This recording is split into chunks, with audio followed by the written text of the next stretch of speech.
toutes les personnes en situation de handicap sont des entrepreneurs pour moi. Des entrepreneurs, en tout cas, dans l'état d'esprit. Le rôle d'un entrepreneur, c'est d'être confronté à des problèmes et trouver des solutions. Et c'est ce qu'on fait en permanence en tant que personne en situation de handicap. On se retrouve dans des situations qui sont pas prévisibles, ou en tout cas pour lesquelles il n'y a pas eu de solution préétablie, mais où on doit trouver une solution rapidement, et la survie en dépend, ou le confort en dépend. Nassim me donne rendez-vous chez lui à Jette. Il habite une belle maison neuve qu'il a fait construire et adapter à son handicap. Atteint d'une myopathie qui s'attaque à ses muscles, il se déplace en fauteuil roulant et n'a plus l'usage que de ses mains. Il partage sa maison avec ses 3 colocataires qui lui donnent des coups de main en échange d'un loyer abordable. Un bel exemple de la façon dont Nassim mène sa vie. Toujours à la recherche du système D pour pouvoir réaliser ses projets malgré le handicap. Que ce soit prendre le métro pour se rendre à l'autre bout de la ville, décrocher un job de haut vol ou lancer une entreprise. Tout sourire d'un naturel apaisant, Nassim m'ouvre les portes automatisées de sa maison en quelques clics et nous nous installons dans son salon. Je m'assieds à côté de lui afin que nous puissions partager mon micro. Il me raconte son brillant parcours et sa conviction que carrière et handicap ne sont pas incompatibles. Au contraire, ces épreuves de la vie apportent une façon de penser résiliente et originale qui s'avère précieuse dans le monde du travail. Bonne écoute. Inspiration, quand les épreuves de la vie poussent à l'action. Un podcast d'En Marche, le magazine de l'AMC. Bonjour Nassim, merci de nous accueillir chez toi. Peut-être tu peux commencer par nous expliquer comment la maladie est entrée dans ta vie ? C'était environ vers 10 ans, je pense. Je commençais à tomber assez régulièrement à l'école. J'avais les mollets un peu hypertrophiés, donc vraiment beaucoup plus gros que pour un enfant de mon âge. Et on savait qu'il y avait un problème, donc je jouais au foot et je tombais super régulièrement. J'étais plus facilement fatigué que les autres enfants pendant les grandes marches. Et donc on a suspecté quelque chose, on a fait pas mal d'analyses et on a finalement, avec une biopsie musculaire, détecté une myopathie des ceintures. Qu'est-ce que tu as ressenti à ce moment-là ? Tu te souviens ? J'ai pas de souvenirs traumatiques ou très négatifs, mais c'était, je pense pas que je me rendais très bien compte à cet âge-là de ce qui se passait, des conséquences, de l'avenir. Je me souviens que j'avais un peu du mal à me projeter à long terme sur ma situation parce que je savais pas, je marchais encore à 10 ans, et puis à 11 ans un peu moins, et puis à 12 ans beaucoup moins. Mais voilà, c'est assez progressif en fait. Et donc c'est juste prendre ce qui vient quand ça vient, essayer de ne pas trop se projeter. Je pense que j'ai appris ça vers cet âge-là. Comme un enfant de 10 ans, je pouvais pas me projeter sur ma carrière ou ce genre de choses. C'était juste, ok, je dois arrêter de faire du foot. Je dois commencer à faire du ping-pong parce que du coup, on doit un peu moins marcher. Et j'ai fait un peu moins de sport mobile jusqu'à ne plus pouvoir en faire du tout. Mais c'est vraiment arrivé petit à petit et ça permet de s'y faire. Ça permet de grandir avec, ça permet de construire de la résilience. T'avais des rêves en tant que petit garçon ? T'avais une idée de ce que tu voulais faire plus tard ? J'adorais tout ce qui était scientifique. J'avais envie d'être un inventeur ou ce genre de choses. C'était, oui, travailler dans la science et construire des choses, c'était quelque chose qui m'intéressait. Et c'est plus ou moins ce que j'ai fait finalement. Donc je pense pas que ça soit arrivé. Je pense pas que ça ait cassé mes rêves ou modifié mes rêves. Je sais pas à quel point aussi mes rêves étaient liés à ce que je vivais. Si je me projetais déjà là-dedans parce que je savais que c'était quelque chose que je pourrais faire. Malgré la dégradation progressive de sa mobilité, Nassim a pu réaliser tout son parcours scolaire dans l'enseignement ordinaire. Pour les secondaires, ses parents parviennent à trouver une école équipée d'ascenseurs et prête à l'accueillir. J'étais le seul en situation de handicap dans cette école. Des adaptations ont été faites au niveau de la prise de notes de mes examens où je pouvais passer en oral. Tout le monde s'est vraiment adapté et en tout cas tout le long de mon parcours, il n'y avait rien de préadapté et au fur et à mesure, les choses se sont adaptées petit à petit avec les gens qui étaient là sur place. Voilà, c'était la même chose à l'université. Quand j'ai dû faire des examens qui étaient du coup oraux. Les professeurs n'avaient aucun souci avec ça. Il n'y avait pas encore de processus préétabli pour aller voir l'université, leur dire voilà, je suis dans cette situation-là, je pourrais pas passer mes examens par écrit, est-ce qu'on pourrait faire des oraux? Je suis allé juste voir les professeurs un par un au début du cours, et il n'y a eu aucun souci avec ça. Tous étaient bienveillants et ont adapté ce qu'il fallait être adapté. Et c'est un peu le ressenti que j'ai sur tout mon parcours en général. Les gens s'adaptent et sont conciliants.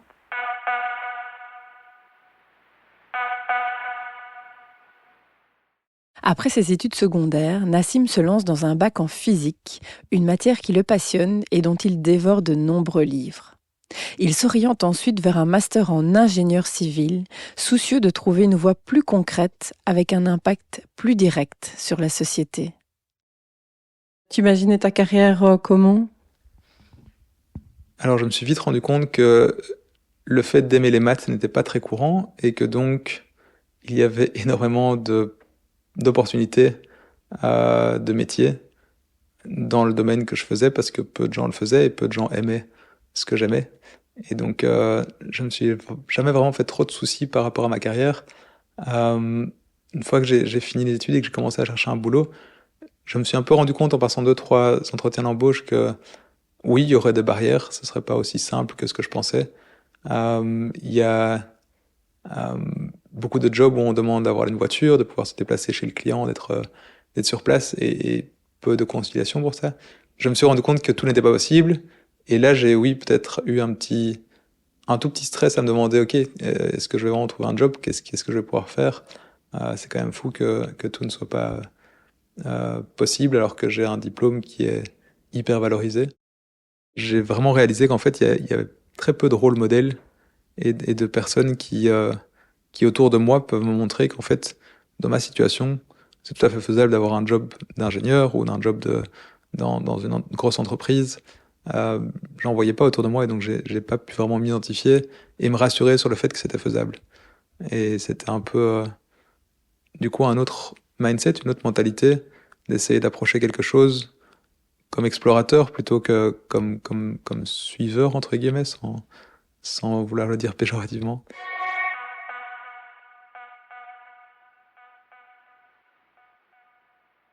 Face à ces difficultés pour trouver son premier emploi, et avec l'envie d'en apprendre plus sur le monde de l'entrepreneuriat qu'il a touché du doigt lors de ses études, Nassim se lance dans un deuxième master en gestion d'entreprise.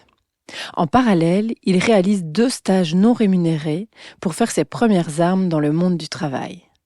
D'abord chez Volvo, puis chez Cisco, une entreprise renommée dans l'informatique. Eux étaient super intéressés par mon profil et voulaient absolument aider pour les trajets. Et ce qui était vraiment le point un petit peu délicat, c'est la mobilité. Donc pour me rendre au bureau, c'était avant le Covid, donc c'était pas encore vraiment accès télétravail. Et eux ont dit ok, on va payer tous les trajets, aucun souci. Et donc j'ai commencé à travailler chez eux, ils m'ont engagé après le stage et j'ai travaillé 8 ans de suite chez Cisco, où je me suis vraiment bien plu. Ils ont adapté un peu le bureau pour que ma chaise puisse s'installer de façon optimale. Ils ont automatisé une porte. Voilà, c'était encore une fois, le monde autour de moi s'est un peu adapté à ce dont j'avais besoin, sans que pour autant il y ait eu des processus préétablis et des choses préfaites, préadaptées. Donc encore une fois, je suppose un peu de chance, mais j'ose espérer que c'est pas que de la chance. Si ça se répète, ça se répète, ça se répète. 3 ans après avoir commencé à travailler, Nassim décide de lancer en parallèle sa propre entreprise. Alors Flemmard, on l'a créé du coup en 2019, je pense, avec 2 amis, dont un, Guillaume, qui vivait au Mexique et qui faisait déjà du travail avec le Pérou, et qui un jour, au cours de ses voyages au Pérou, a ramené des pantoufles de matériaux qui n'existaient que là-bas. Et lui connaissait mes problèmes de froid aux pieds. Donc quand on est en situation de handicap, quand on est en fauteuil roulant, on n'a pas une très bonne circulation sanguine, ce qui fait que on se retrouve avec les pieds froids, parfois même en été. Et lui m'a ramené donc ses chaussons, ses pantoufles. On trouvait ça une super chouette solution pour moi. et d'autres personnes autour de nous en voulaient. On a tous les trois, donc avec Maxime, le troisième ami, un peu la fibre entrepreneuriale. Eux deux avaient déjà créé un business. Et donc, on s'est dit qu'on allait en ramener plus, faire des tests, un petit peu adapter le produit à la société belge et essayer de les vendre et voir si ça marchait ou pas. On en a ramené 50, elles sont toutes parties. On en a ramené 200, elles sont toutes parties. On en a ramené 1000, elles sont toutes parties. Et donc voilà, on a grandi à partir de là. C'est sur un projet qui était un peu pour s'amuser, mais qui était aussi avec le but de trouver une solution pour mes pieds froids. Et comme c'était une chouette solution pour moi, on a aussi décidé par la suite de donner tout un impact social à l'entreprise, qu'on fait vraiment à côté de notre boulot tous les trois. Et donc on redonne une paire gratuitement pour toutes les 15 paires qu'on vend en ligne. Une paire est vraiment offerte gratuitement à une personne en situation de handicap. Et on travaille avec un atelier de travail adapté ici à Bruxelles qui fait tout ce qui est emballage et envoi des commandes dès qu'on les reçoit. Et donc ce sont des personnes en situation de handicap qui emballent et envoient les chaussons. C'était une façon pour nous d'avoir un impact positif sur l'emploi des personnes en situation de handicap qui est vraiment encore pas idéalement placé dans notre société. Le taux de chômage est bien plus élevé que dans toutes les autres catégories de population. Et oui, pour moi, c'est important de pouvoir avoir un impact là-dessus. Parce que on le remarque au quotidien quand on va chez Manifast, qui est l'atelier de travail adapté avec lequel on travaille. Les gens qui y sont super contents d'avoir un emploi et de pouvoir être insérés dans la société, d'avoir des gens qui les entourent. La difficulté n'est pas vraiment dans le fait de vouloir avoir un emploi, mais plutôt de trouver un endroit où on peut s'insérer avec nos forces, parce qu'on a tous des forces différentes. Et c'est quelque chose dont je suis allé parler dans une entreprise récemment. L'avantage de la résilience qu'on développe en tant que personne en situation de handicap. On développe tous une certaine résilience et c'est ce dont on a besoin dans une entreprise. Donc on va pas refaire je vais pas refaire tout l'exposé, mais en gros, dans tous les systèmes complexes, il y a un triangle de performance, de résilience et de robustesse, et on peut pas avoir les trois séparément. Il y a un trade-off qui se fait, un échange. Et donc on peut soit être très performant ou très robuste ou très résilient, mais l'idéal c'est d'être un peu des trois. Et très souvent les entreprises ont tendance à vouloir la performance avant tout, alors qu'elles ont besoin, et on l'a vu pendant le Covid, d'un peu de robustesse et d'un peu de résilience. Et je pense que les personnes en situation de handicap vont développer le côté résilience et robustesse de façon naturelle dans toute leur vie et leur quotidien. Et donc on une approche, un angle de vue qui est tout à fait différent des autres personnes. Pour quelqu'un en fauteuil roulant, s'il y a une marche sur le chemin tout d'un coup, il faut pouvoir trouver une autre solution. Donc on est obligé d'avoir des plans assez robustes avec un plan B, avec un plan C, dans plein de situations.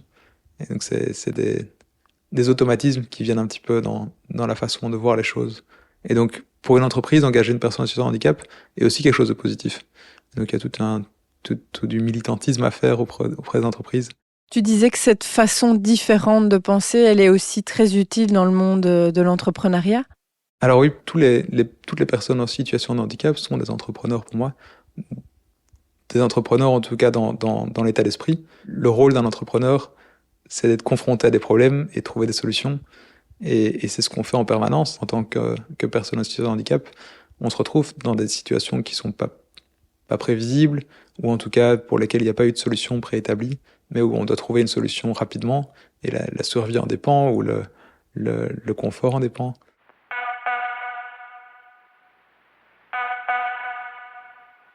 Du coup, Flemmard a continué depuis 5 ans maintenant, et va continuer. On n'en retire pas spécialement de bénéfices, parce que le but n'était pas de se faire de l'argent. On continue à travailler à côté, à temps plein, tous les trois.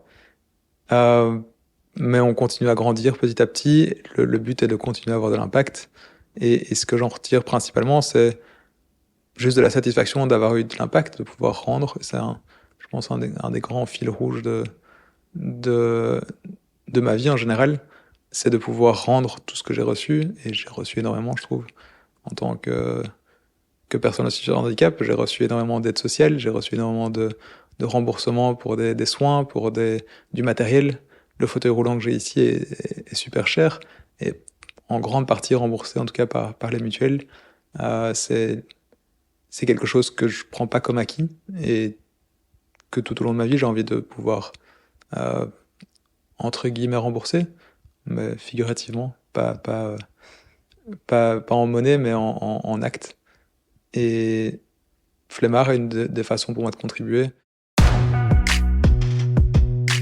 En 2023, Nassim est sélectionné dans le programme Belgium's 40 Under 40 comme l'un des jeunes leaders prometteurs qui façonneront la société de demain. Un prestigieux programme de coaching et de mentorat où il rencontre de nombreux leaders actuels de la société belge. La raison pour laquelle j'ai postulé à ça, c'est simplement pour me permettre, moi, de devenir un peu plus visible, d'avoir un rôle un peu plus visible dans la société, parce que je me suis rendu compte que j'avais aucun rôle modèle au moment de commencer ma carrière. J'avais pas une personne qui me ressemblait physiquement, et qui avait les mêmes problèmes que moi, que je pouvais imiter ou que je pouvais suivre dans son parcours. Et donc, j'ai réalisé qu'en fait, c'est quelque chose qui est super puissant. Il y a énormément de gens, énormément de carrières qui sont construites par inspiration, par suivi de quelque chose qui a déjà été fait. On n'est pas tous des explorateurs, et c'est super important, en tout cas, même pour les enfants, de pouvoir s'identifier à quelqu'un et se dire qu'en fait, ok, c'est faisable, ça a été fait. Oui, je me dis que j'aurais peut-être commencé un peu plus tôt à être entrepreneur et peut-être fait autre chose si j'avais su que c'était faisable. J'avais jamais vu d'entrepreneur dans ma situation.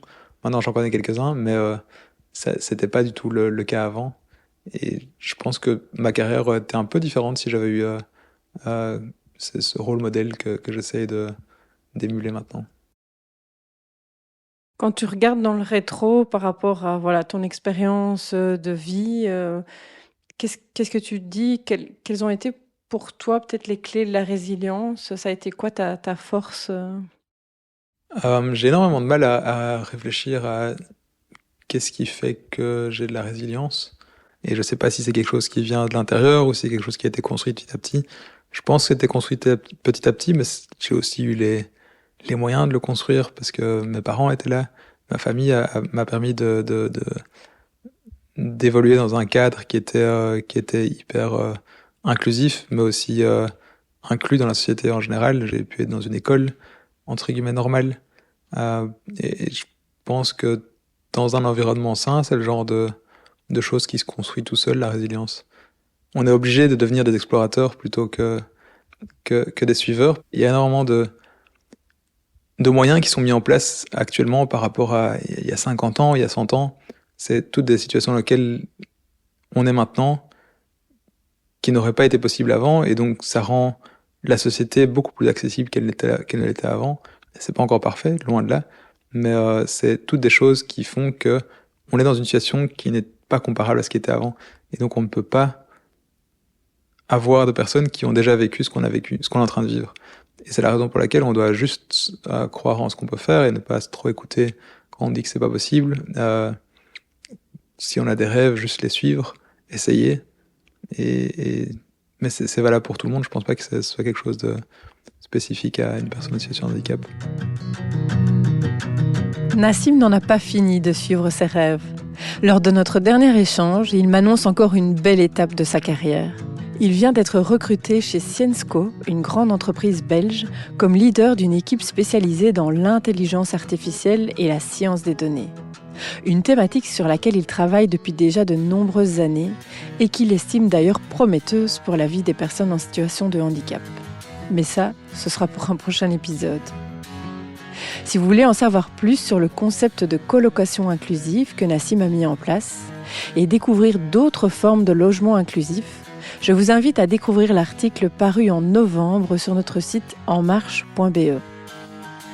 Si cette histoire vous a inspiré, n'hésitez pas à la partager, à mettre des étoiles et à vous abonner à la chaîne En Marche Podcast pour découvrir chaque mois une nouvelle inspiration. À bientôt!